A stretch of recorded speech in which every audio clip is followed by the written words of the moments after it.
J'ai pris ma planche de stand-up, celle-ci c'est la 7-6, donc est très stable et je pense qu'il sera pas mal pour ces vagues-là. Et puis j'ai ma pagaie aussi. Et on va prendre les combis et on va y aller.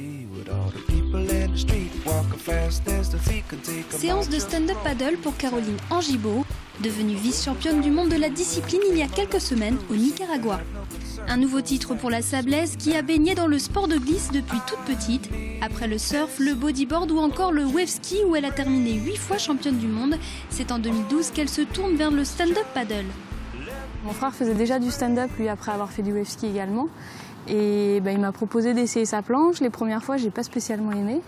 Et puis en fait, après, c'est venu et voilà, j'ai décidé que c'était ma reconversion. C'est pas de tout repos parce que c'est de la concentration, c'est de la préparation physique. Souvent, on est à l'autre bout du monde dans des endroits paradisiaques. Mais concrètement, à part la plage, on voit rien du tout parce qu'on n'a pas le temps d'aller visiter. On peut pas se permettre de bronzer toute la journée à la plage parce que ça fatigue énormément. Donc c'est vrai que même si on est à l'autre bout du monde dans des endroits paradisiaques, c'est quand même un vrai travail, si je peux dire. Je suis d'accord qu'il y a des travails plus difficiles, hein, mais c'est quand même une préparation, c'est pas juste aller sous un palmier, les doigts de pied en éventail, quoi. Debout à l'aide d'une pagaie, le stand-up paddle est basé sur le même principe que le surf.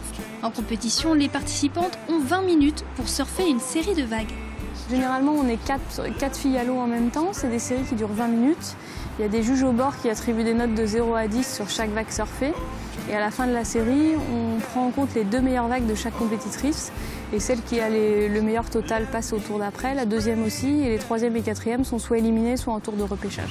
Gagnante du championnat de France 2014 et de la Coupe de France il y a 2 semaines, la jeune femme continue d'accumuler les titres. La compétition, justement, c'est ce qui motive Caroline. C'est vrai que ça peut paraître bizarre d'aller à l'autre bout du monde pour aller dire « je suis meilleure que toi ». Mais c'est un état d'esprit, quoi. C'est envie de se surpasser. Généralement, je surfe mieux quand je suis en compétition que quand je suis en free surf à la maison. Voilà. Après, c'est un état d'esprit. Tout le monde l'a pas, je peux tout à fait comprendre. Et surfer sans compète, c'est aussi sympa, mais c'est différent, quoi. Et la Vendéenne peut aussi compter sur le soutien de son compagnon, Mathieu Babary, 6 fois champion du monde de wave ski et moniteur de sport de glisse. On s'entraide sur les compétitions, sur l'analyse des vagues, sur l'analyse de la technique, tout ça. Ça permet que l'autre donne son avis et que ça fasse évoluer notre technique et puis nos différentes figures, voilà. Vu que les sports sont un peu différents mais se pratiquent dans les mêmes vagues, ça permet d'être plus complémentaires à deux, quoi. En septembre, Caroline s'envolera en Californie pour une étape du World Tour.